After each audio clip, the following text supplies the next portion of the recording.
The engine's roar tore the dawn in half, and the grass I had just seeded for my cattle was crushed, as if someone had deliberately stomped on an entire season's work.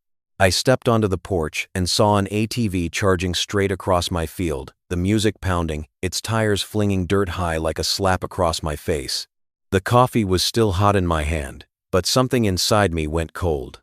Out here in Red Mesa, New Mexico, people might stop by to ask for water, directions, even a place to sleep when a desert storm rolls in. But nobody just drives across someone else's land the way they cut through a supermarket parking lot. I stood still, listening as the engine shrieked for a beat and then dropped like she was putting on a show. She was a grown woman, hair tied neat at the nape, glossy black sunglasses, a windbreaker so clean it didn't belong anywhere near the mud and cattle manure of this place. A speaker was strapped to her handlebars, vibrating with every jolt, blasting that bright, misplaced noise into a morning that should have belonged to nothing but wind and birds. She sliced across the softest part of the ground, where the new grass shoots were still as fragile as fresh skin. Every wide turn was another tear. Every flick of the throttle was a laugh in my face. The earth was churned up, left with deep tracks like scars. I watched, and I didn't move toward her right away. Not because I was afraid, but because I'd learned not to waste energy on that first surge of anger. Back when I was in the Marine Corps, what saved people wasn't shouting. What saved people was watching, recording, and waiting for the right moment. My name is Graham Mercer. I'm 58 years old. My left arm isn't as flexible as it used to be after an accident when I retired, but my mind is still sharp. I'm not rich in the suit and tie kind of way, but I own what people always try to steal by making it look legal: land. This pasture is sweat, discipline, and early mornings no one ever sees. I raise cattle. I grow grass. I keep the fences. And I keep the boundary. Out here, a boundary isn't just a line on a map. It's a rule you live by. The ATV tore through again, closer this time. I saw her lean into it, hair lifting in the sunlight, lips curving into a smile like she was winning a game. She glanced toward my porch and looked at me like I was a wooden post. No greeting, no pause. Nothing about her said she was lost. It was the look of someone who had already decided she had the right. I pulled out my phone, not rushing to record, just taking photos. One with the license plate, one with her face in profile, one with the tire tracks. I murmured a reminder to myself: stay calm, document it. Don't let her pull you into an emotional trap. At last, she swung around and sped toward the row of newly built houses along the edge of the valley, vacation-style homes with light walls, big windows, and lawns trimmed like carpet. Out there, people called it nature. To me, it was a workplace. To my cattle, it was life. Wind slipped through the fence, carrying the smell of gasoline and perfume. I listened as the engine faded into the distance, then went quiet. So quiet I could hear my own heart hammering. Not from fear, but from the raw feeling of being disrespected. People could look at me and think I'm just an old rancher living alone, easy to push around. They could think my land is just blank space on a map, something you cut across for convenience, then apologize for later. But I know something they don't. The person everyone underestimates is sometimes the one holding the real power, the power of paperwork, the power of the law. The power of someone who once stood in the ranks and learned how to defend what's his without putting on a show. I walked down the porch steps and out to the torn-up ground. I crouched and touched the crushed grass shoots. They were soft, damp, fragile, but they were still trying to cling on. Like my life after the war. Like the older men in those Karen stories people like to tell. Underestimated until the moment they stand up straight and say one sentence that makes an entire room go silent. I looked toward the new houses where the ATV had disappeared. I still didn't know her name then, but I saw a small logo on the sleeve of her windbreaker, standing out like a seal of authority: Canyon Ridge HOA. I let out a dry laugh that wasn't amused, a laugh as dry as sand. So it wasn't just a reckless woman. This was a Karen with an organization behind her, a Karen with a whole club. And I knew for sure, once an HOA fixes its eyes on someone's land, it rarely stops at a single drive-through. I stood there a little longer, listening to the wind sweep across the pasture. I thought about what my cattle would eat if the grass didn't grow in time. I thought about what they would say about me in their HOA stories meetings, that I'm a difficult old man, that I'm against the community. I thought about the way she had looked at me, like I was the one who had to prove I had the right to stand on my own land. I went back inside and set the coffee down on the table. The coffee had gone cold, but my decision had just turned hot. I wasn't going to chase that ATV across the field and argue in the dirt. I wasn't going to turn myself into her entertainment. I was going to do what I always do when something starts going wrong. I prepare. And when she came back, she was going to learn that a boundary isn't something you test for luck. A boundary is the final warning, and I'm not the kind of man who gives the same warning twice. A hard, hollow knock hit the door, then it opened just wide enough for one nosy eye to rake over me from head to toe. Before I could get a single word out, the woman inside let out a smirk, like I had stepped into her life by mistake. I followed the ATV tire tracks to the new housing development, not charging in, but walking the way a man walks when he's decided not to let emotion drive. The red dirt road hugged the hillside, fine dust clinging to my boots, the morning sun flashing off big glass windows like cold, watchful eyes. Canyon Ridge looked like a clean cut carved straight into the mountain, neat, spotless, too perfect to belong to this land. Lawns were trimmed tight, flower pots lined up in tidy rows, neighborhood signs gleaming. And in the middle of all that lifeless beauty, the ATV that had just torn up my pasture sat parked beside a garage, like an animal that had just finished feeding. She stepped out before I even got a good look at the license plate. The sunglasses stayed on, as if my gaze was something she needed to shield herself from. The windbreaker, with the Canyon Ridge HOA logo, fit her close, and her shoes were so clean I knew she had never set foot on pasture ground. She didn't ask what I wanted. She just leaned against the doorframe, arms folded, waiting for me to shrink all on my own. I told her my name, told her I lived on the ranch to the west, told her about the grass seed I'd planted that had been crushed flat. I worked to keep my voice calm, because I knew one thing: people get angry fast when they're dismissed, and women like her live by striking matches in that anger. She gave a small, slow yawn, like she was listening to someone read out a grocery list. Then she shrugged. I could hear that shrug. It sounded like a stone rolling inside my chest. So you're saying that's your land? She stretched the word you, like she was laying a wire out in front of me, hoping I'd trip. I nodded. I told her the boundary ran along the south fence, not far from here. I said I didn't want trouble, I just wanted her to stop. Riding an ATV on public roads is nobody's business.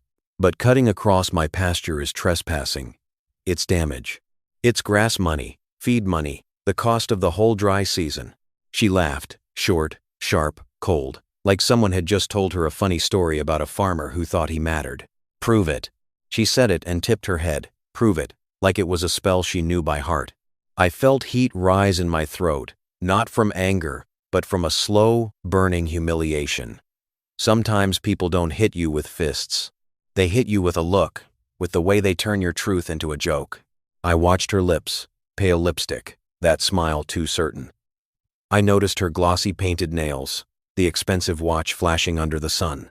I thought about my own hands, still carrying dirt under the creases, about mornings before dawn checking water troughs, about the years I was trained to stay steady when everything around me was falling apart. I let out a breath. I didn't come here to argue. I said it. I came here to make this clear once. Her eyes widened like I'd insulted her, then her voice shifted, sweeter, sharper.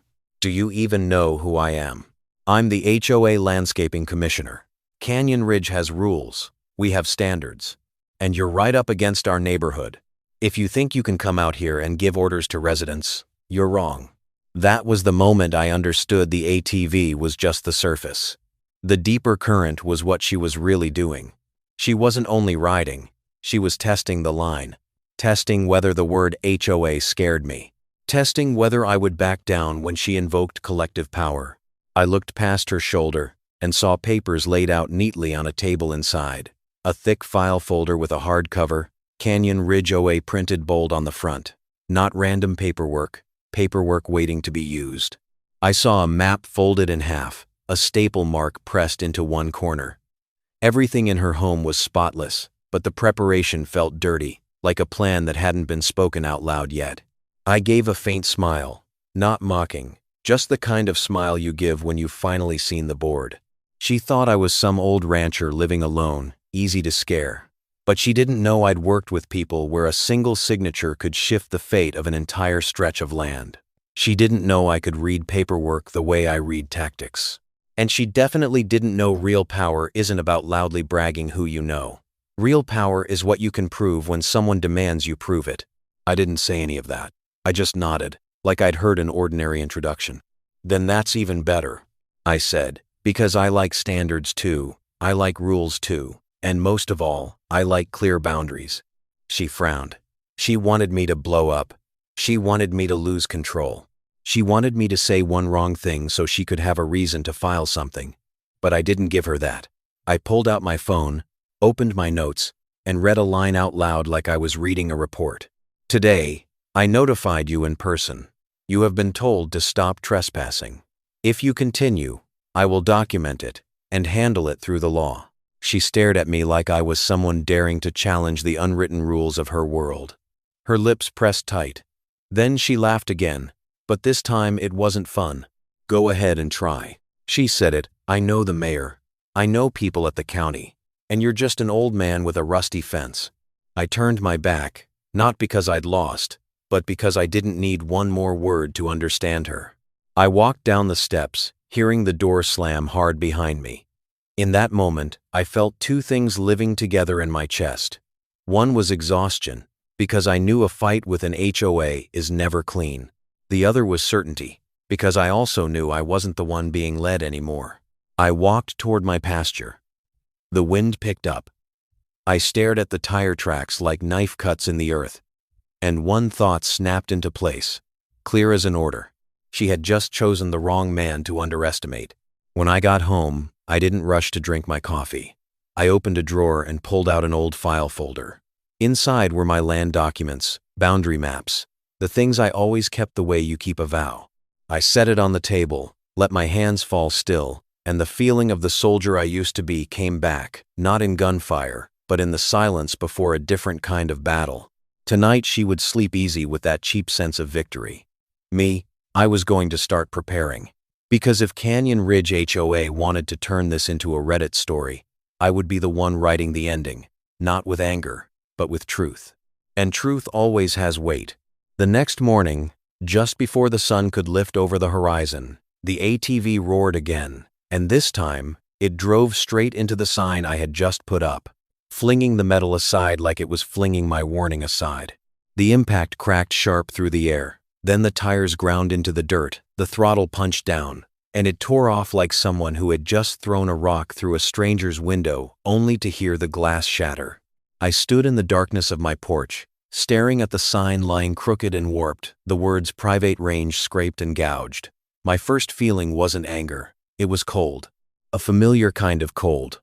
The cold of the moment you realize someone has just crossed a line they cannot walk back from. She wasn't pretending to be lost anymore. She was making a statement. And that statement was written in tire tracks. I went out and picked the sign up.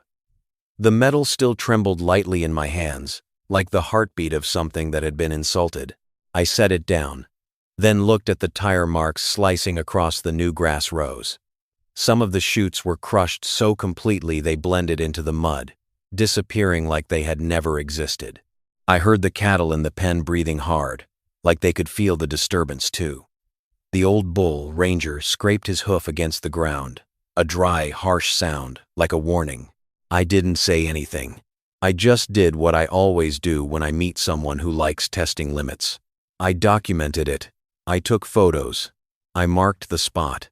And I placed a stone exactly where the sign had been knocked down, like putting a period at the end of the first sentence of this fight. By noon, I called the county sheriff. They said a unit would stop by. I didn't expect much, but I believed in procedure. Not because the system is always fair, but because the system always needs evidence before it is forced to be fair. As the afternoon settled in, a dust-coated patrol car pulled up at my gate. Sheriff Baines stepped out, broad-billed, Sun-burned face, hat pulled low. He looked at the bent sign, looked at the tire tracks, then looked at me. His eyes weren't cold, but they were tired, the tired look of a man who has heard too many land dispute stories and knows half of them are lies. I walked him along the tire tracks to the boundary line. I pointed to the old survey markers, pointed to the fence, pointed to the map I had printed out. He nodded, like everything made sense. Then he let out a long breath. "Graham, this involves Canyon Ridge, doesn't it?" He said it softly, like he was naming a disease that never heals cleanly. I told him yes. I told him the woman's name was Bridget, the HOA landscaping commissioner. I told him she had been warned. I told him she still came back. I told him I had photos, timestamps, tracks. Sheriff Baines rubbed his chin. He stared off toward the shiny rooftops of the new neighborhood. I saw something in his eyes, a kind of irritation, like he didn't like them either, but he also knew they could make his life difficult. "She's got connections."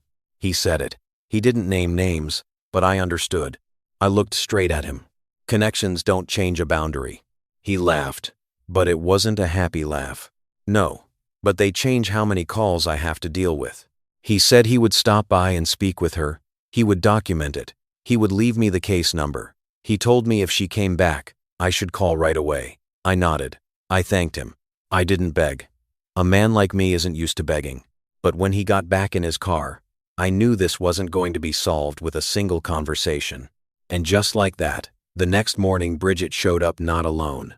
There was another ATV. There was a spotless pickup truck parked out on the road. There were two more people standing with their arms crossed, grinning like they were watching a show. Bridget circled the new warning sign I had put up, deliberately cutting close to the fence, her tires spitting dirt onto the wooden posts. Then she stopped, took off her sunglasses, looked straight into my camera, and flipped me off. In that moment, it felt like she wasn't only insulting me. She was insulting the very idea of law, like law was just a game for people who don't have powerful friends. I stepped out, not running, not charging. I stayed back from the fence, far enough to avoid any scuffle. I raised my voice and spoke each word clearly. "This is private land. You are trespassing. I already called the sheriff." Bridget laughed loud and turned to her little group like she was showing off a trophy. "Look at him, threatening to call the cops again." Exactly the kind of HOA stories everyone likes to tell. That line stabbed me like a needle. She was calling this a story, a form of entertainment, something she could take back to the residents' group chat and turn me into the villain. But then another voice cut in from the dirt road beside us, low, rough, slow. "Miss, you're tearing up his land." An older man stepped out from an old vehicle parked under a tree.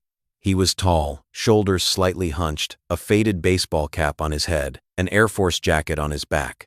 I knew him, Mr. Dalton, my neighbor, a veteran, a quiet man, but every sentence he spoke carried weight. Bridget looked at him like he was some irrelevant old guy. "Who are you?" Dalton lifted his hand and pointed toward me. "I've lived here longer than you think, and I know what you and your HOA are after." The air shifted instantly. The people with Bridget went silent for a beat. Bridget narrowed her eyes. I saw a flash of irritation, because for the first time, someone had stepped outside the role she had already written. Dalton took another step, his voice still calm. "I heard them talking at the feed store. They want to open a trail down to the creek. They want amenities. And Graham's land sits right where they need it. So they test it. They ride through. They create a habit. Then they say everyone uses it, so it has to be made legal." I didn't move, but inside me a door swung wide open. I had suspected it. Hearing someone else say it out loud turned it into a cold, solid truth. Bridget gave a thin smile, but it wasn't steady anymore. "You heard wrong. We're just out for a ride." Dalton looked at her the way you look at a trainee who's lying. "I've heard worse lies than that in my life, and I'm still here. Don't try me." I saw Bridget tighten her grip on the handlebars. I saw her want to explode, but then she glanced around, because an outsider had stepped in. She didn't like that. She liked one-on-one fights, where she set the rules. She started the engine. It growled. Then she swung around and took off. But before she left, she looked back and shouted over the motor. "You think you won because you've got another old man standing beside you. Graham, I'm going to make you regret it." Dust burst up. The ATV sound faded away. I stood there, listening to wind move across the torn-up pasture. Dalton stepped closer to me, his voice dropping like a warning. "Be careful. She won't stop with tires. She'll come at you with paperwork." I looked at the bent sign in my hands. I looked at the tire tracks. I looked at the distant mountain shadows. And I felt something different now. No longer anger or shame. Focus. The kind of focus you feel right before you move out. If they want to turn me into the bad guy in a Karen story's tale, I'll let them try. But I won't play by the rules they set. I'll play by the real rules. And I'll win in a way they won't be able to laugh about when they retell it. Rain hammered the tin roof like war drums. And only a few hours later, I heard a scream burst out of the field, like someone had just seen a ghost.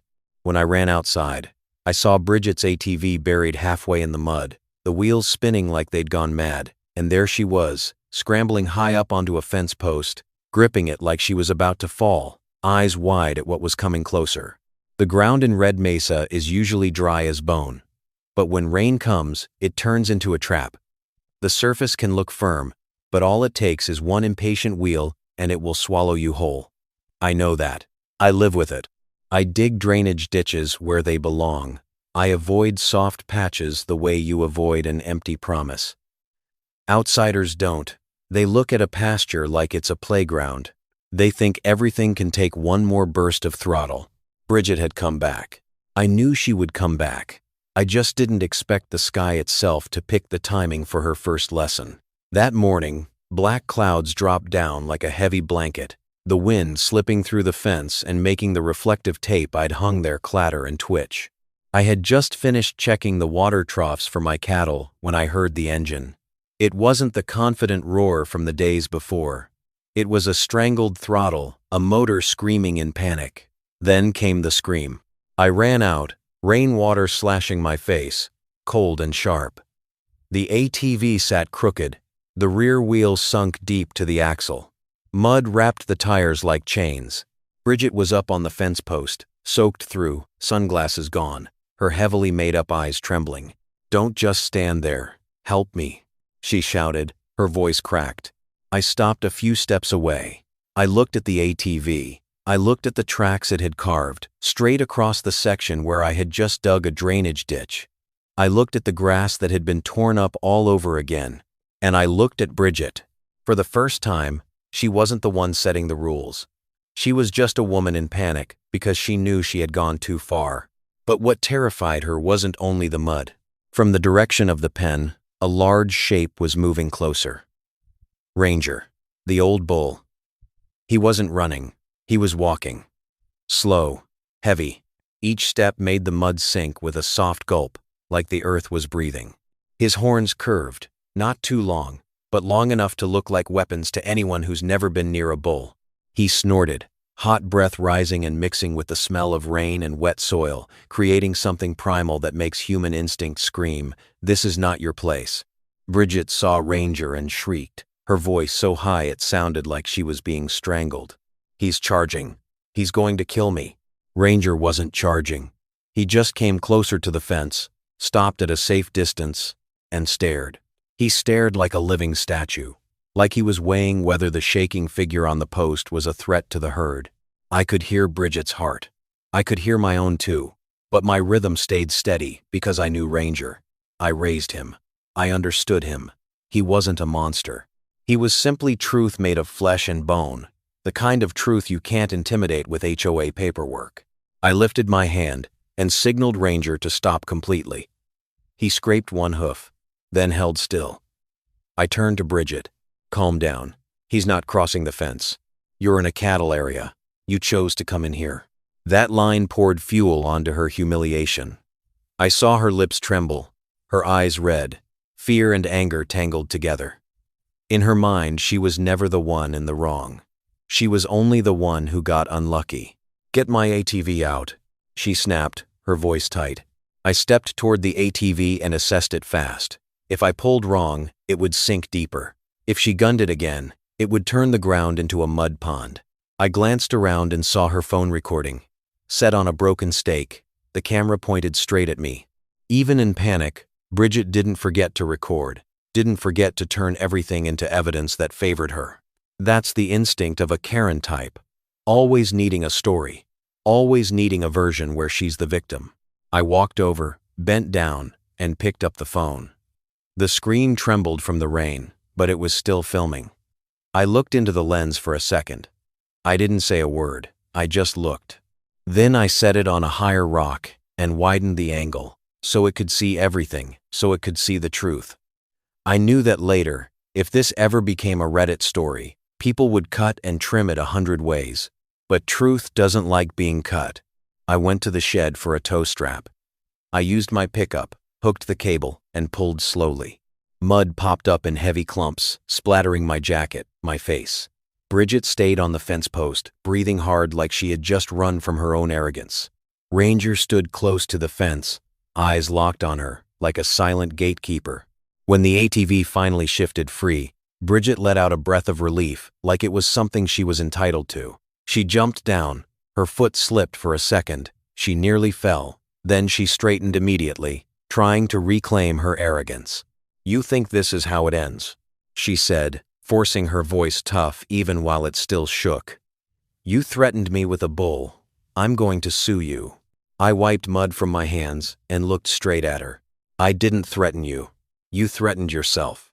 And I don't lose at the paperwork game." She froze for a beat. I saw her eyes slide over my old pickup, my mud-caked boots, the shape of an old man she thought was easy to bully.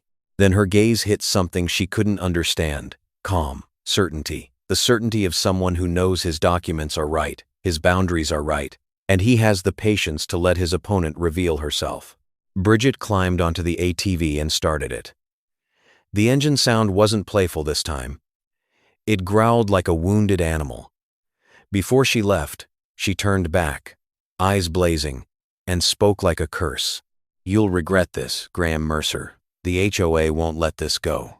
She sped off down the dirt road, avoiding the mud, avoiding the ditches, like she was avoiding a lesson that had almost swallowed her. The rain kept falling. Ranger turned his head and walked slowly back to the pen, like his shift was over. I stayed there alone, staring at the sunken patch of ground, staring at the grass torn up even more, my chest heavy as mud. But inside that heaviness, there was a thin line of light. Bridget had just handed me what she thought was a weapon, but what was really evidence. She recorded herself stuck on private land. She recorded her own screaming. She revealed she had come back after being warned. I picked up the bent sign, set it upright again, and drove it deeper into the ground. Then I looked toward Canyon Ridge, those shiny houses beyond the rain. I knew her next move would be paperwork, complaints, lawyer letters, an HOA meeting. She would try to turn me into the bad guy. I let out a slow breath, like smothering a fire in my chest. I've been shot before. I've bled before. I've lain in the desert and thought I wasn't coming back. So a Karen with an ATV and an HOA logo on her sleeve wasn't going to break me. She had just won one round inside her own head. But the real fight I was only just beginning. 3 white envelopes waited on my porch steps like 3 bullets laid out in a neat row, and my name was printed in bold in the top left corner like a sentence being handed down. I hadn't even crossed the threshold before I understood. Bridget wasn't hitting me with tires anymore. She was hitting me with paper. The early morning wind carried the smell of damp earth after the rain, but inside my chest, the smell was ink, the smell of words being used to bend the truth. I picked up each envelope, the paper feeling cold and stiff like snakeskin. One had the Canyon Ridge HOA logo. One was from the county animal control. The last was a lawyer's letter. The signature scrawled like it was trying to look powerful. I stood right at the kitchen table under the yellow light and opened each envelope with a small knife. No tearing, no yanking. I opened them the way you open a battlefield report. The first letter was from the HOA, confident in its tone. They said my livestock was a danger to the community, that my bull had threatened residents, that I had to build fencing to meet neighborhood standards. and that I was being fined for creating an unsafe environment. They wrote down the fine amount, but I didn't read it out as a number. I just stared at the way they placed the word fine beside the word safety, like stacking 2 bricks to build a false wall. The second letter was from Animal Control, ordering me to cooperate with an investigation into a dangerous animal. They said there was a complaint that I used my bull to intimidate a woman. That line made me let out a short laugh that wasn't amused. I've seen people turn a trespasser into a victim simply by choosing the right words. I've seen it happen in places far worse than this. But I never thought I'd see it in a story that started with an ATV. The third letter was from a lawyer. Cease and desist. Stop the threatening behavior immediately. Stop harassing Canyon Ridge residents immediately. They wrote as if I was hunting people, when the other person was the one who drove across my pasture, climbed my fence post, and screamed in my face on my land. Their language was polished, but one thing showed through clearly.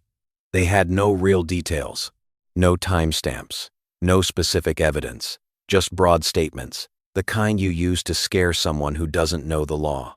I laid all 3 letters on the table, straight and even, like setting down 3 chess pieces. Then I sat, both hands on my knees, breathing slow. For a moment I wanted to slam my fist down, to call someone, to shout that they were turning black into white. But then I heard Dalton's voice in my head. They're going to fight with paperwork. Paperwork is their field.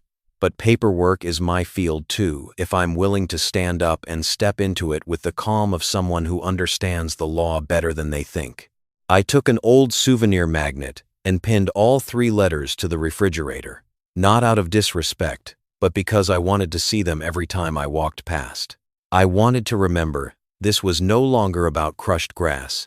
This was about honor. If they turned me into the bad guy in this area, they would have an excuse to take what they wanted. If they built an image of me as a threat, they could open a trail, add amenities, and call it for the community. I poured myself coffee again, but I didn't drink it. I held the mug and looked out the window toward the shiny Canyon Ridge rooftops under the sun. I pictured Bridget sitting somewhere, telling her version like a victory. I pictured her telling the HOA group that the old rancher had threatened her. I pictured people who had never stepped onto my land, nodding along and believing it, because they like believing the convenient version. And then the plot twist came, not from Bridget, but from a phone call. My phone rang. Unknown number. I answered. Mr. Mercer. A woman's voice, calm, clear. This is Evelyn Park, from the County Land Records Office. I received a request to research boundary records related to the Canyon Ridge area. Your name came up in the files. Do you have a moment to talk? I went quiet for a beat. Not because I was surprised, but because I knew what it meant. The HOA had started digging through paperwork, and when they dig through paperwork, they're either looking for a loophole or getting ready to create one. I asked who submitted the request. Evelyn didn't say a name outright. She only said a representative connected to the development and someone associated with the HOA. Her tone stayed professional, but there was a hint of warning in it. I'm calling because I see a few things that need to be verified before anyone uses them to tell the story the way they want. I closed my eyes for a second. The cold in my chest melted, replaced by heat, not anger, but clarity. I told her I would come to the county office. On the way, I stopped at the feed store, the kind of place where people talk the way they talk at church. And just as I expected, the story had already run faster than the ATV. When I walked in, a young man at the counter went silent. An older woman looked at me, then looked away. I heard whispers. Mercer's bull is dangerous. He threatened a woman. The HOA is handling it. It felt like someone had thrown mud across my back, not real mud, but social mud, rumor mud, the kind that clings longer than pasture mud ever does. I bought my feed and nodded hello like I always do. I didn't explain. People don't believe explanations when they haven't seen evidence yet. I left the silence behind me, and in my mind, there was only one sentence left. They're building a stage. At the county office, Evelyn met me. She was about 52, sharp eyes, hair tied back neat, holding a thick file. She didn't look at me like an old rancher. She looked at me like a landowner, like a name in the system, like a real right. She spread a map across the table. Lines, symbols, arrows. I immediately saw my boundary section, and I saw a new pencil mark, thin, deliberate, drawing a trail that cut close to my land like a blade. Evelyn tapped a finger on the corner of the paper. Do you see it? They're calling it a shared access path. But in the original records, there is no easement here at all. I haven't confirmed anything yet, but I want you to know they're aiming in this direction. I stared at that pencil line, and everything inside me suddenly snapped into focus. Bridget didn't just want to win an argument. She wanted to turn trespassing into a habit, turn the habit into a right, turn the right into paperwork. I looked up at Evelyn. I'm not going to let them do that. Evelyn nodded, her voice quiet but firm. Then you need to do everything by procedure, Mr. Mercer. Evidence, confirmation letters, and do not let them pull you into a scene they can edit. I took my file folder, the weight in my hands, feeling like the weight of truth. I thought about the 3 envelopes on my refrigerator. I thought about Bridget. I thought about the way she looked at me, and I understood. She had chosen the wrong thing to play with.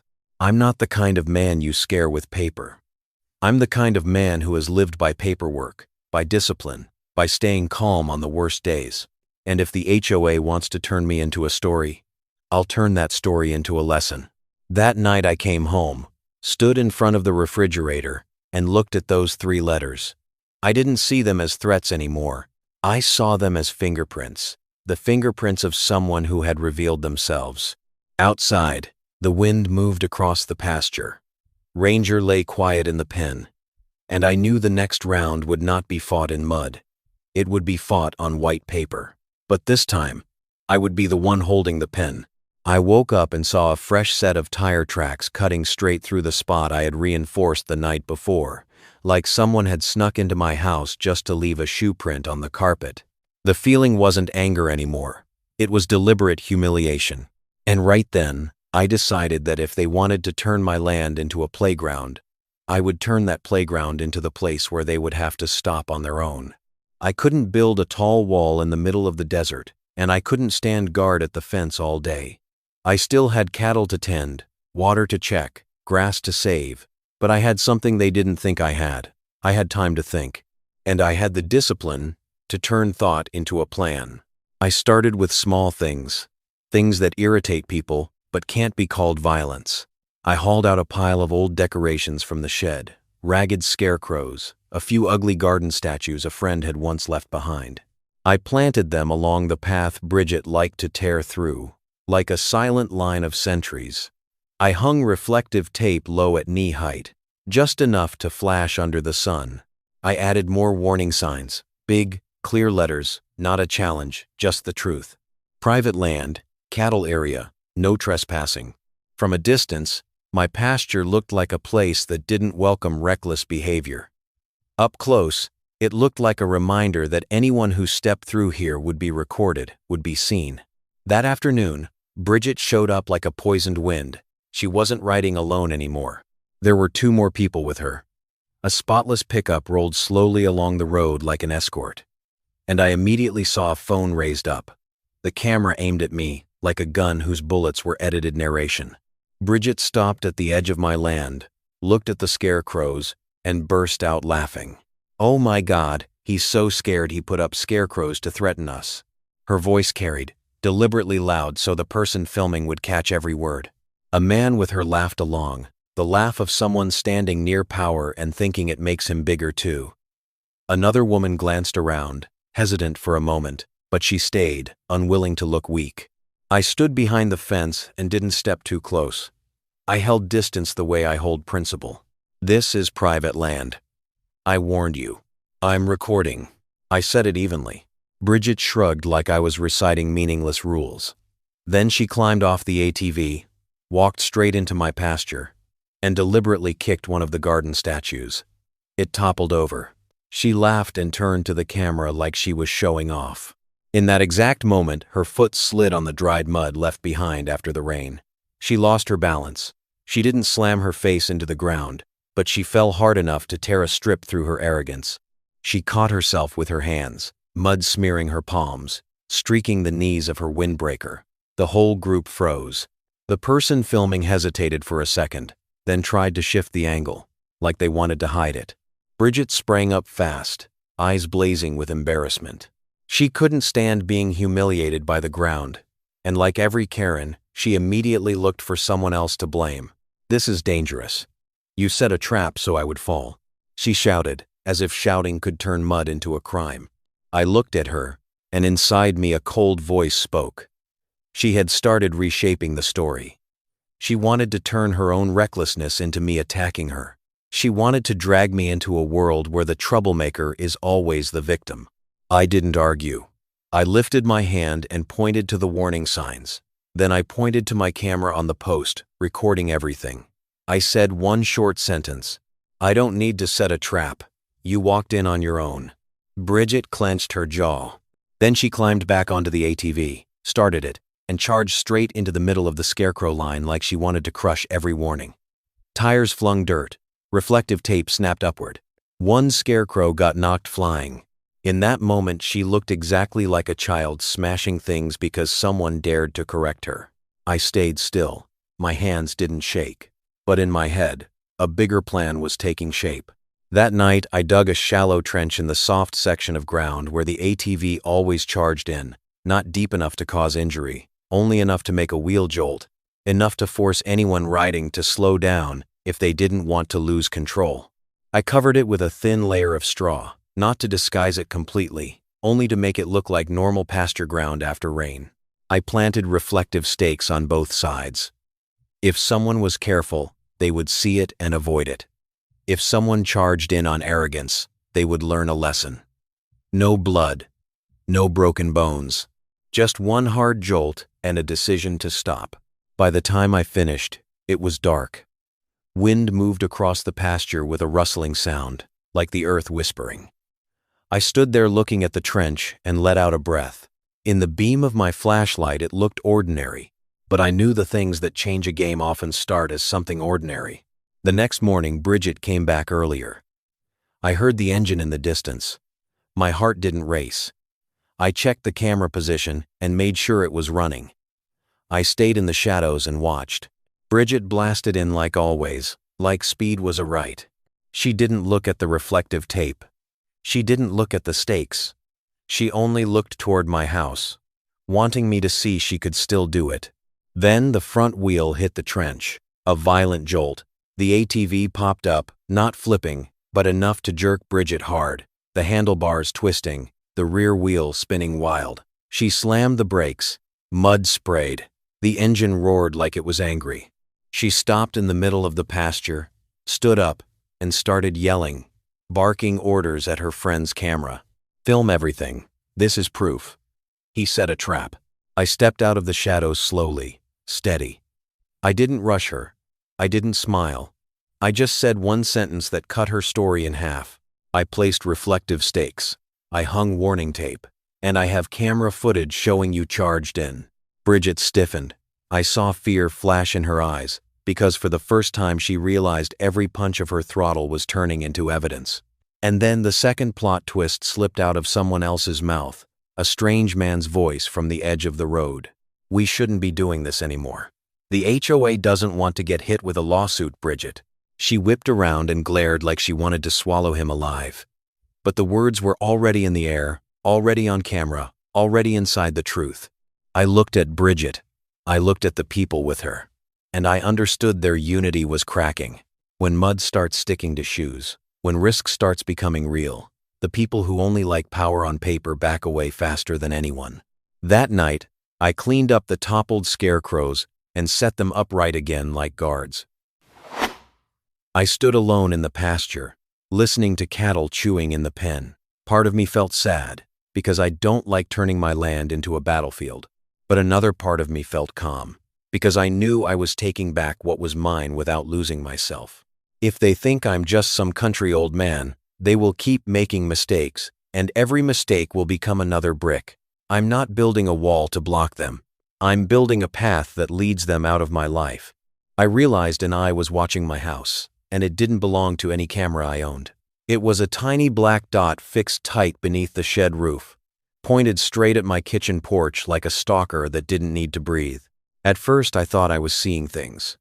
The late afternoon sun cut in at an angle, making metal flash, and that little dot sat exactly where almost no one would ever look.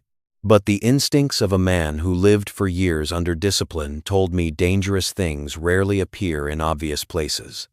I walked slowly around the shed, my eyes locked on the corner of the roof. It was there. Neat. Brand new. The wire had been threaded cleverly under a board, not something the wind brought, not something that fell, something someone had climbed up to place. I didn't rip it down right away. I stood still for a moment and let the violation sink in like a needle. No one has the right to look into my life from the roof of my own shed. No one has the right to turn the kitchen where I drink my coffee into a stage for their edits. And in that moment I understood. Bridget had taken the game to a new level, from tires to paperwork, and now to surveillance. She didn't just want to win. She wanted to control the story. I went inside, opened my laptop, and checked my camera system. Everything was still working, but that strange camera wasn't mine. So whose was it? And more importantly, where was it sending the footage? That night, I did the thing people always assume an old rancher can't do. I traced it. I'm not a tech expert, but I understand the principle. Anything that sends a signal leaves a trail. I checked my network, scanned for unfamiliar devices, then shut down and restarted a few access points. When the signal wavered, I heard a small clicking sound from the shed roof, like something had just been blocked from moving forward. The next morning, before Bridget could even run an ATV across my pasture, I was already there. I set up a ladder, climbed onto the shed roof with gloves on, and stared straight at the Chuge camera. It was small, expensive, with a weather cover. This wasn't a toy. Whoever installed it knew exactly what they were doing. I removed it carefully. No snapping. No smashing. I kept it intact. I carried it down and placed it on a towel on the table, like setting down a confiscated weapon. I looked for a serial number. I looked for a memory card. There wasn't one. It was live streaming. I powered it up, and my phone screen immediately recognized the signal. An app popped up, asking for a login. I let out a dry laugh. Bridget always loved demanding proof, but this time, she had left proof of her own. I didn't try to hack it. I didn't need to. I only needed to prove the camera was on my property and it had been installed without permission. I photographed the exact place it had been mounted. I filmed myself taking it down, slow and clear, with a timestamp. I recorded the serial number. I recorded the way the wire was threaded. I recorded everything. Then I did something I was sure would drive Bridget crazy if she found out. I didn't keep the camera. I didn't hide it like a trophy. I placed it in a box, along with a handwritten note in my own handwriting, clear as an incident report. A surveillance device was found on private property. The trespass and unauthorized placement of a camera will be reported. I request that Canyon Ridge HOA confirm who is responsible. I mailed that box by certified delivery to the HOA office, not to Bridget. I didn't give her the chance to lie to my face. I sent it to the organization she used as a shield. Because if the HOA received this, they would be forced to ask the question they feared most: which one of us just exposed the entire group to liability? Right at noon, my phone rang. Unknown number. I answered. A man's voice came through, confident, a little slick, the voice of someone who belongs in boardrooms. Mr. Mercer, this is Lyle Benton, advisor for Canyon Ridge. I think we can resolve this quietly. You sent a device to the HOA office and caused unnecessary alarm. I went silent for a beat. Lyle, the name Dalton had mentioned. I remembered the vague face of the man standing at the roadside the day Bridget jolted at the trench. Clean shirt, clean shoes. The kind of man who never steps into mud but still likes ordering the mud to behave. I asked him directly, "Do you know who that camera belongs to?" Lyle gave a light laugh. The laugh of someone who thinks he's speaking to an old man who doesn't understand the law. It could belong to a resident concerned about safety. You know, there have been reports about a dangerous bull. The HOA has to protect the community. I heard the words protect the community, and I heard what they really were, a curtain. I spoke slowly, one word at a time. If the HOA is concerned, the HOA can call the sheriff. The HOA can send letters. But the HOA cannot climb onto my shed roof and mount a camera pointed into my home. That isn't HOA stories anymore. That's trespassing and invasion. Lyle lowered his voice, like he was shifting into a softer kind of threat. You're making this bigger than it needs to be, Mr. Mercer. A small incident, a misunderstanding. We can ask you to stop causing trouble for residents. I looked out the window. Outside, the pasture lay quiet, sunlight spilling over the ground like honey. I thought about Bridget, about that prove it smile, about the cease and desist letter, about the rumors at the feed store. And I thought about my years in uniform, when people loved using the word misunderstanding to cover a wrong act. Here's the plot twist. They thought I only knew how to grow grass and raise cattle. But I had what they didn't. I knew how to build a record. I knew how to force an organization to take responsibility. And I had connections that didn't live in bars or HOA meetings. They lived in offices where people stamped documents. I said to Lyle, I documented where the camera was mounted. I photographed the serial number. I have video of the removal. I sent it by certified delivery. And I gave the county office advance notice. If you want this handled quietly, start by giving me the name of the person who installed that camera. If you don't, I will let the law handle the rest. On the other end of the line there was a pause. I heard Lyle's breathing turn heavier for a beat. That man had just realized the game had changed hands, and the rules were no longer his to bend. That evening Evelyn texted me one short message. Be careful, they will react hard because they've been exposed. I sat alone at the kitchen table, yellow light spilling across maps and paperwork. I felt tired, but not weak. Tired from having to fight organized arrogance. But inside that fatigue there was a strange calm, because I knew I had just pulled them out of the shadows, and when bullies get dragged into the light, they often become more dangerous in desperation. I looked outside. Ranger lay in the pen, breathing steady. The pasture was still there, and I knew Bridget would not stop. But now, she wasn't attacking an old man anymore. She was attacking a file, a chain of evidence. And in the end, evidence always beats shouting. I heard them laughing in the town diner, and that laughter had my name inside it. The waitress hadn't even set the water glass down yet when I caught the line that made my blood turn cold. This weekend, I'm going to take a big victory lap. Live stream it. Let the whole neighborhood watch Old Man Mercer helpless. The diner sat right off the highway. The smell of grilled meat and burnt coffee mixing together like the memory of old towns. I had only stopped in to buy pastries to take home. I wasn't planning to stay. But sometimes fate puts you in the exact place you need to be, just long enough to hear one sentence and understand you no longer have the right to hesitate. Bridget was sitting at the corner table, her hair curled and neat, her lipstick brighter than usual, like she was getting ready to step onto a stage. Beside her was Lyle Benton, crisp shirt, a smile thin as paper, and a group of younger people holding their phones like weapons. They talked about me, the way you talk about a marker on the road, an obstacle meant to be crushed.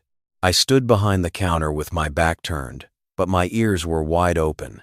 Bridget said she had spoken to the HOA, that the community needed a trail down to the creek, that my land was just leftover space. She said if I didn't cooperate, they would make me look dangerous. And then she tossed out a line that made the whole table explode with laughter. All I need is that bull to roar once, and I'll cry. I'll record a video. I'll say I'm scared. Everyone will believe me. The way she said scared made my hand want to clench into a fist, because I know real fear isn't something you use as a prop. I've seen real fear in war. Real fear is silence. Real fear is fast breathing in the dark. But she used fear like a mask she could change whenever she wanted. I took my pastries, paid, and walked out to my truck without looking their way. Not because I was hiding, but because I had just gotten what I needed most, timing. The weekend, a live stream, a big victory lap. This wasn't sneaking in to tear up land anymore. This was a public attack, staged, directed, and ready to be posted online like a Reddit story they thought they could control. On the drive home, desert dust clung to my windshield like powder. I looked toward the distant mountain ridges and thought about Evelyn's message. They would react hard because they'd been exposed. I thought about the hidden camera, the lawyer letter, the rumors, and I knew if I waited until Bridget charged into my pasture before reacting, I would always be one step behind. I couldn't let her write the story first and force me to chase it and correct it afterward. I needed to build my own stage, a legal stage, a stage where truth couldn't be edited. I started preparing the way you prepare for a mission. No noise, no bragging, just one step at a time. I called Sheriff Baines, not to beg for help, but to set the scene in advance. I told him there was a risk of trespass this weekend. I told him I had continuous evidence. I told him I wanted everything to stay safe. His voice sounded heavy on the other end, but this time he didn't dodge. Graham, you're doing the right thing. If they come onto your land, call me immediately. I don't want this turning into a mess again. I called Evelyn. She sent me the most recent boundary extract, with a note that the HOA was trying to draw the trail wrong. She didn't promise to help me win. She simply did the job of someone who believes in records. But in every line she wrote, I could feel she was standing on the side of truth. Then I prepared the part Bridget always tried to turn into a weapon, Ranger. I didn't let Ranger loose to run wild. I didn't use him to threaten anyone. I did what outsiders don't understand. I trained. Every morning I led him to the fence so he got used to the sound of engines from a distance, got used to standing still.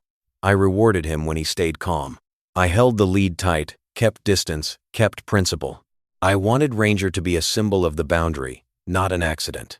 Dalton came by and watched me walking Ranger. "What are you going to do?" he asked, his voice low, his eyes narrowed like a man who had read tactics before. I answered short, "I'm going to let them stop themselves." Dalton nodded and didn't ask more. He only said one line like a warning. "Don't let them pull you into an emotional trap. Their trap is making you lose your temper in front of a camera." I knew. And because I knew, I set up my own cameras first. I installed 2 more cameras, one at the main gate, one at the path leading down to the creek. I set wide angles, not only capturing Bridget, but also the warning signs, the boundary stakes, and the public road outside. I wanted anyone watching to see clearly who stepped from where into where. I set cloud storage, automatic backups. If they broke one, I had another. If they claimed I edited footage, I had an unbroken timeline. The night before the weekend, I stood alone by the gate, my hand resting on the cold steel. The sky was deep black, stars scattered like salt. I listened to cattle breathing in the pen, listened to the wind sliding through the reflective tape. I thought about Bridget, about the laughter in the diner, about how she used the word community like a club. I thought about the people inside the HOA, maybe not bad people, just led by the loudest voice. And then I felt something strange, not fear, not anger, clarity. I've lived long enough to understand that some battles aren't about proving you're strong. They're about proving you're right. I didn't need to hurt Bridget. I only needed to make her see that a boundary isn't something you perform around for a phone. I went inside, turned off the lights, and set my phone beside the bed. I didn't fall asleep right away. I lay there listening to the night breathe, and in my mind I saw tomorrow. Bridget would come. She would laugh. She would film. She would try to turn me into the bad guy. But this time, I would be the one deciding the rhythm of the story. And when the sun rose, the truth would rise with it. My gate shook like it had been hit by an animal, and the engines roaring out on the road sounded like war drums calling people to battle. When I stepped outside, 3 ATVs were lined up, their headlights aimed straight into my yard like stage lights, and Bridget stood in the middle, phone held high, smiling like someone about to hand herself an award. The early morning wind was cold, cutting through my collar, carrying gasoline and a sharp, unfamiliar perfume. I watched them from the porch and didn't rush. I let my eyes move over everything, the way you survey a scene. Bridget wore a windbreaker with the Canyon Ridge HOA logo, clean as if it had never touched mud. Beside her stood Lyle Benton, white shirt, shoes without a speck of dust, positioned slightly behind like a director. The other 2 were younger, helmets on, cameras mounted at their chins, the type who make a living turning anything into content. Bridget spoke loudly, making sure her phone caught every word. "We're just using the community trail. Mr. Mercer is blocking the HOA's rights." The words rights and community landed on my pasture like stones painted pretty colors. I didn't answer right away. I walked down the porch steps slowly and stopped behind the fence. I wanted everything clear.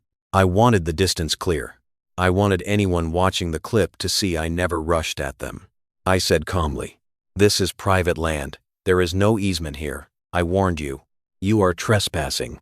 Bridget laughed and turned to the person filming like she was showing off. "Hear that? He's talking just like those Karen stories online. Stubborn old man thinks the land is his kingdom." I saw the two younger ones laugh along. I saw Lyle narrow his eyes like he was calculating an angle. And I saw something dangerous in Bridget's eyes. Not anger. The confidence of someone who believes she can turn truth into a joke. I wasn't angry.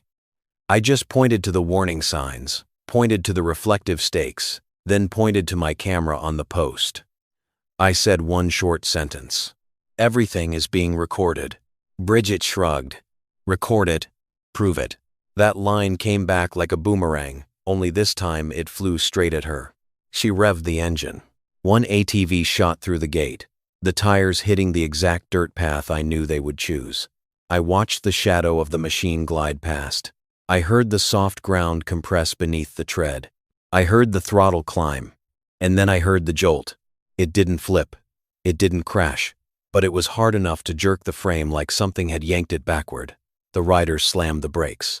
Mud burst out in a fan. The ATV got stuck right in the soft trench section where I had planted reflective stakes on both sides. The stakes stood there glittering under the sun like two exclamation points. The rider cursed. Bridget screamed. "You set a trap." I didn't move. My hands didn't twitch. I looked straight into their camera and said every word clearly. "There are reflective stakes. There is warning tape. There are signs. And there is video. You charged in because you wanted a performance." Bridget's face went red. She turned toward Lyle like she needed rescue. Lyle stepped forward half a step, his voice smooth but poisonous. "Mr. Mercer, you are creating a hazard. If something happens, you will be responsible." I looked at Lyle, and this is where the plot twist sits. People think I only have land and cattle, but I have more. I have records. I have a logged call. I have the county office backing the truth. And I have the one thing men who threaten with paperwork can't stand. I'm not afraid of them. I said, "If you want to talk about responsibility, start with the hidden camera on my shed roof. I already sent the evidence to the HOA. Do you want me to send it to the sheriff too?" Lyle froze for a beat, long enough to show the crack in his control. Bridget froze too. She had no idea I had dragged them into the light that fast. In that moment, I opened the side gate slowly with a remote. The lock clicked, small but loud like a hammer striking silence. I wasn't opening it to let them in. I was opening it to bring out what I needed. Ranger stepped out. He didn't run. He didn't charge. He just walked. Heavy, slow, calm. The lead in my hand was tight enough, like a line connecting instinct to discipline. Ranger came up to the fence and stopped. He drew in a long breath. He looked at the ATV group. Then he let out a deep, low bellow, like thunder trapped under the ground. The two younger men behind Bridget took a step back. The camera on their helmets trembled slightly. Bridget swallowed hard. I saw her phone hand shake for a beat, but she tried to hide it by lifting the phone higher, like filming more would make her safer. She shouted, "You're threatening me." I answered fast, short. "I'm standing on my land. The bull is behind a fence. You are trespassing." Bridget glanced around, searching for an angle to escape the story. And right then, the siren of a patrol car sounded from the road. Sheriff Baines. He stopped, stepped out, eyes sweeping over the scene like a man already tired of it. He looked at the signs, looked at the reflective stakes, looked at the boundary, then looked at Bridget. "Ma'am," Mr. Mercer called ahead. "You are on private property." His voice wasn't gentle anymore. Bridget shifted into tears almost instantly, choking like an actor changing roles. "I'm scared. That bull. He set a trap. I just wanted to use the community trail. Sheriff Baines watched her for a moment. Then he said the sentence that shut everyone up. If you're scared, then don't enter a cattle area. The boundary is right here. I'm writing a trespass report. Silence dropped. The kind of silence where you can hear your own heartbeat. Bridget looked like truth had slapped her. She wanted this to be a video humiliating me. Instead, it turned into a video of the sheriff explaining boundaries to her like she was a child. Lyle pulled Bridget back, trying to protect her dignity. The two younger men dragged the stuck ATV out of the trench, their faces no longer smiling. Ranger stood still, breathing steady. I kept the lead tight and didn't let him take one more step. Discipline. Always discipline. When they retreated to the public road, Bridget turned back one last time, eyes red, voice shaking with humiliation. This isn't over. I didn't answer right away. I just watched them go. Then I looked at the sheriff. I just want peace. Sheriff Baines nodded, his voice low. Then keep doing everything right. They'll run out of road on their own. They left. Dust settled. The sun climbed higher. I led Ranger back in and closed the gate. The lock clicked once, a small sound, but to me it felt like the end of a chapter. I stood alone by the fence and listened as the pasture returned to quiet. I knew Bridget would try again, but I also knew she had lost the most important thing for someone like her. She had lost the right to tell the story her way, and when a Karen loses the right to narrate, karma starts writing instead. The HOA meeting exploded like a fire in a sealed room, and Bridget's name kept getting said over and over like a match that refused to go out. I wasn't in that room, but I heard everything through the flood of phone calls, through my neighbor's trembling voice, through the unnatural silence that settled over Canyon Ridge in the days that followed. On the day the sheriff filed the trespass report, Bridget still thought she could twist the story. She posted an edited video to the residents group, keeping only the part where Ranger bellowed and the part where she screamed. In that clip, I became the bully. My pasture became a trap, and she became the perfect victim, shaking, weak, helpless. But what she didn't know was that I had video too. My video had no music, no dramatic angles, just truth running straight through like a river that refuses to change its course. It started with the warning signs, the reflective stakes, the public road, then the moment she crossed the boundary. It had my voice, clear. It had me stating the warning. It had the sheriff stating the boundary. And most importantly, it captured that exact beat of silence when people realize who is lying. I didn't post it right away. I didn't want to pour gasoline on the fire. I sent the video to 3 places first: the county office, animal control, and the HOA board. Evelyn called me that afternoon. Her voice was calm as always, but there was relief threaded through every word. Mr. Mercer, thank you for sending the recording. Those people submitted a modified trail drawing, but the original map has no easement. And now we have additional evidence they are trying to create a usage precedent through trespassing. I heard the word precedent, and I understood. This wasn't just an argument. This was a quiet scheme people still try, hoping an older landowner will get tired and give up. But they picked the wrong man to wear down. Animal control came too. A young female officer stepped out of her vehicle, face serious. Bridget probably thought they had come to label Ranger as a dangerous animal. But when the officer watched the footage, she simply let out a breath. Your bull was behind a fence. You had him under control. There was no attack behavior. This case isn't about the bull. It's about trespassing. The news spread fast like desert wind. Canyon Ridge began splitting into sides. Some people still believed Bridget because they liked believing someone like them. The clean windbreaker, the confident voice. But more and more people started asking hard questions. Why was Bridget on private land? Why was there a hidden camera on my shed roof? Why did Lyle call it a misunderstanding? And then the HOA meeting happened. Dalton told it to me in a slow voice, like a man describing a courtroom. He said the room was packed, hot, perfume and anger mixing together in the air. Bridget walked in like she always did, chin high.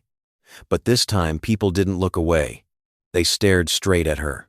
The acting HOA chair laid 3 things on the table: the sheriff's report, the certified letter about the hidden camera, and the original map from the county office. Bridget tried to smile. She tried to say it was all a misunderstanding, that she only wanted more amenities for the community, that Mr. Mercer hated the HOA. But the moment she said the word community, an older man stood up, a veteran, his voice rough, each word dropping like stone. Community doesn't mean we get to take what belongs to someone else. Bridget's face flushed. She turned to Lyle for help, but Lyle sat there like an empty chair. He could smell danger. He knew when to back away to protect his image, and that silence was the plot twist that made Bridget sway. The man she thought would stand behind her had already stepped back the moment the wind changed. The vote moved fast. Bridget was suspended from her role. The trail project was halted. The HOA had to send an official notice stating they had no right to cross my land.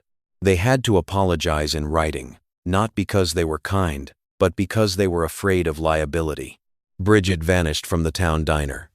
The ATVs stopped roaring at the pasture edge. And one morning I saw a moving truck parked in front of her house. She kept her curtains closed. She didn't look out.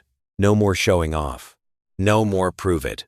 I stood by my fence and looked across the pasture. The grass shoots had started to push up again, green and soft, like the land itself knew how to recover when people finally stopped stomping on it. Ranger stood in the pen chewing slowly, eyes calm as if he had never been used as a prop in anyone's performance. I rested my hand on the boundary stake and felt the rough wood under my palm. A simple feeling, but deep. This is mine. And that doesn't need anyone's approval, except the law and a conscience. That night, I sat alone, listening to the wind moving through Red Mesa. I thought about Bridget. Maybe she would tell this story differently somewhere else, to a different crowd, because people like her always need a stage. But here she learned a lesson everyone should know from the start. A boundary isn't something you test. A boundary is the minimum respect people owe each other. If you're listening to this story, and you've lived in an HOA neighborhood, or you've met a Karen who thinks shouting and paperwork can replace truth, tell me what state you're in and what happened to you. I read every comment. And if you want more stories where the underestimated person stands up and takes back what's his, hit like, hit subscribe, and turn on notifications so you don't miss the next episode.